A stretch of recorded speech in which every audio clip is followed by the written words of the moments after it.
good night, good morning, and most of all, good day to y'all. My name is Red X, or you can call me iHard, and I just watched Spider-Man No Way Home, and that junk was amazing. Spider-Man No Way Home was amazing. It was. This was bigger than the MCU in my opinion, because, Spider-Man, Tobey Maguire came out in 2002, and I believe that Iron Man came out in 2011, but this was big. So I'm gonna give y'all a warning heads up that this is the spoiler free, and I'm gonna give y'all a heads up when I get into spoiler territory. You have been warned. So, as a movie, if you haven't seen all the other Spider-Man movies like Homecoming, Away from Home, then I recommend you watch those. I recommend you watch those first so you can truly understand. Truly understand, or at least watch the MCU. But that was amazing. That movie was amazing. And first time comers, I think that y'all should go check it out. It's a fun movie. It's a fun time. But you really do need context for this movie in order to really, truly enjoy this movie. It is very good. So, Spider-Man No Way Home. It it tackles a lot of grief. It tackles a lot of grief, and you know, it's the movie's depressing. I'm not gonna lie with you. It's depressing. But overall, that movie is great. 10 out of 10. Watch again. Recommend to a friend. That is awesome. Now, I'm gonna get into the spoiler territory because I want to keep it short. So, when Toby, Spider-Man and Andrew Spider-Man came into the cut, I literally was bawling. I just loved it because never have I thought that they would come, all three of them, Andrew, Toby, Tom. I didn't think that they would just come together just for one movie, and I loved it to bits. I loved it the bits because they were reconciling with each other. They were like how Toby was talking about how he lost how he lost Uncle Ben on the same day that he told him with great power comes great responsibility. How how Andrew was reconciling with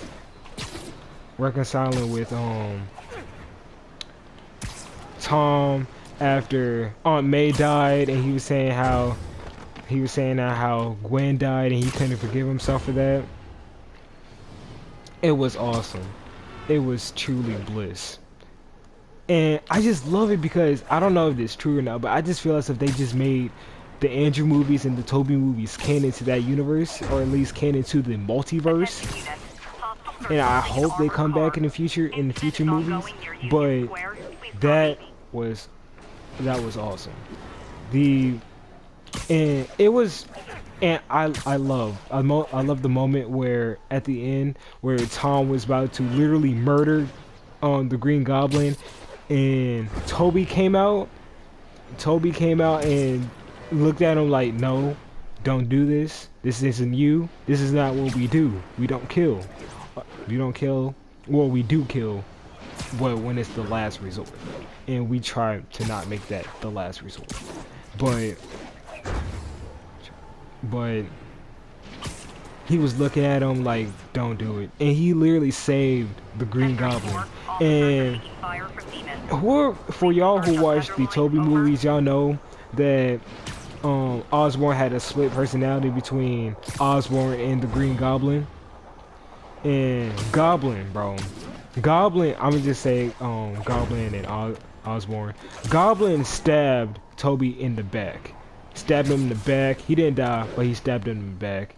And he was laughing. And Andrew came out the cut, threw the syringe at them, at Tom. He catched it. He caught it and gave him that antidote, and now he was Thank you, Joe. No, I love how they did the villains. And I am so happy they made the change to Electro. They made that change to Electro. He wasn't blue. He wasn't blue. He was black. I'm sorry. He was black. He was actually good this time. And I love how he noticed up front how he was in a different universe. You know, they didn't have an Oscorp. They didn't have an Oscorp. And it was different energy, and he loved that different energy. And he got an arc reactor. Bro, it loved it. And then Doc Ock came at Clutch, and he was helping out the Spider-Mans. And Sandman, he was a bit of a side character, you know. You go from I want to help my daughter to I want to kill Spider-Man, you know. You're not gonna take this power away from me and stuff like that. I want to kill Spider-Man. I don't trust nobody. And then, yeah, Lizard was the same. Lizard was the same. He had his comedic moments, but Lizard was the same. But the main kicker of this was Osborn, was the Green Goblin, because he was just so cold with it. He was suplexing Spider-Man through walls.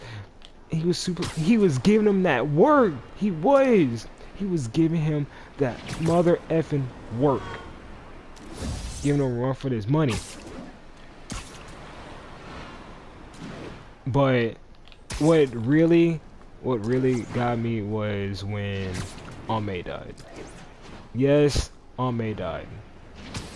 And what's ironic is she died in the same, she necessarily got, okay, so what happened was Aunt May got hit in the back with Goblin's glider. And so if you've seen the Toby movies, you would have seen that would have happened to Toby if he didn't dodge. But she basically got hit in the back with the glider dead on and got hit with some debris. And she basically was, her adrenaline was up, but her body was down. Like, her body was all the way down. Like, she didn't know she was like bleeding out and stuff like that. She was feeling good, and then her body just collapsed. Her body just collapsed. And then she's realizing that, you know, she's getting tired. She needs to take a breather, and Peter knows, well, Tom knows that, no, you're about to die. And he had that moment, or please, you know, stay with me, had that moment, and she passed. And that was so heart-wrenching, because you saw the development that Tom went from saving to wanting to literally murder Goblin. Wanting to murder him. And I love how it was Toby for the one to stop him from murdering Goblin. I just love that, because, you know, in Toby's story, Goblin wasn't, Osborn wasn't a bad guy. It was Goblin that you needed to worry about. He was always taking control. So Goblin took control, stabbed Toby in the back, and they ended up fixing Goblin. And there was one part. Oh yeah, when they all came together, oh god. As I was saying before I got really interrupted by the mission, when Toby, Andrew, and Tom came together for the one big fight on Statue of Liberty. Jay, Jonah, please. So, when they all came together for the fight against Electro, Sandman, Lizard, and Goblin, that was it. That was all it, bro. And there was a little funny bit where Andrew and Toby didn't know who the Avengers was, and it was like, who is that? How's that having to do with the problem? It was funny. And and when Andrew saved MJ, that was so good. Because Tom and MJ were finna have that amazing Spider-Man 2 moment at the end, and it was Andrew, the one who saved MJ, and it was great. It was really great. All in all, that movie was great. It was fun. It was fun to watch and really rewarding to watch, because I'm an all-time Spider-Man fan. But the ending is kind of bittersweet, because as Doctor Strange and Osborn and Goblin said, you're having trouble juggling two lives that shouldn't be together. Like, with the identity of Peter Parker being known by the public, and it's Spider-Man, it's kind of hard to juggle those lives together, and especially if you got a murder case on you, it's kind of hard to clear the name. Like, it was affecting their lives. Like, they couldn't get into the colleges, they couldn't get into colleges. Mary Jane could barely work. Well, not Mary Jane, but Michelle Jones. She could barely work. That was just bad. That was just bad. The ending where... Here's how the ending went. In order to stop the multiverse from collapsing onto their universe, everybody had to forget who Peter Parker was. Not Spider-Man, but Peter Parker. Meaning, MJ had to forget, Ned had to forget, Happy had to forget, everybody had to forget. The Avengers, Doctor Strange, everybody had to forget who Peter Parker was, because that was ultimately the best case scenario. And MJ and Tom had this heartfelt moment where he was like, I will find you, I will make you remember. And Toby was like, not Toby. Toby and Andrew was like looking back, it was like, we tried, man. We tried. And thank you. We really love you guys. But Tom and MJ and Ned had this whole big heartfelt moment. It was like, I will find you, and things like that.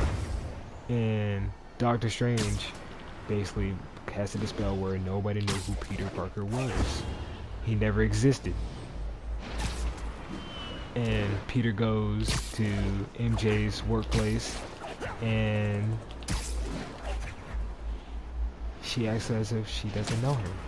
And that's his reality. She doesn't know him. Ned doesn't know him. Reported location is near the theater district.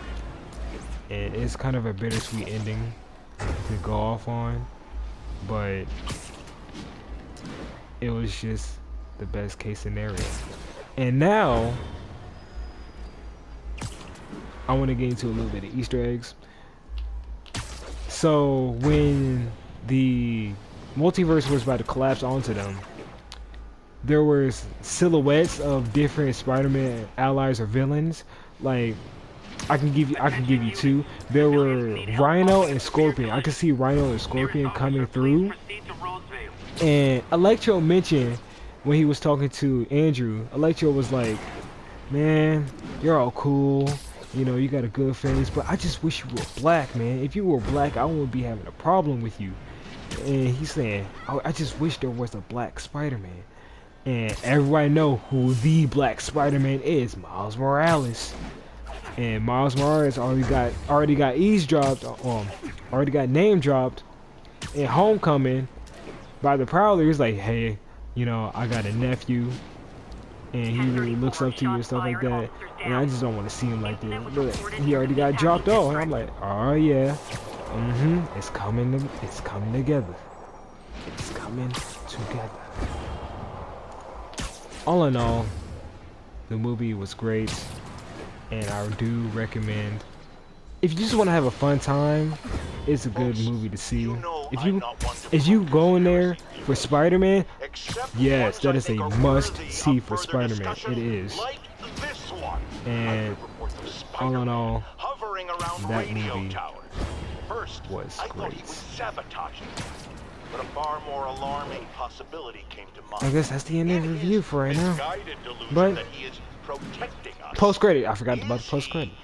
Post-credit, Eddie Brock from the Venom universe. Well, okay, from the Sony Venom universe.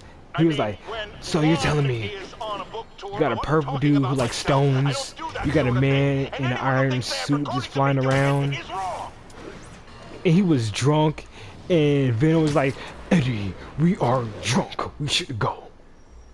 And then, you know, because he's gone, because the cast was spell was casted saying that Peter Parker, nobody knew who Peter Parker was. Venom and him going back to his own universe, Eddie Brock. And here's the kicker. At the bar they were at, after they left, there was a little bit of symbiote left. That didn't go with Venom. And you know what that means. We finna have Venom in the MCU, baby. I just can't wait for I can't wait for it. I can't wait for it. And at the end, they had a Doctor Strange Madness Multiverse of Madness teaser trailer, and we couldn't really stick around for that. But all in all, that movie was good. Please, if you just have some spare time, check out the movie. Get some friends, get family if you need to. Check out that movie. It is really good, and you will have a fun time. But that's it for this movie review, and I hope y'all have a great day. Red X, I'm out, baby. Keep on keeping on.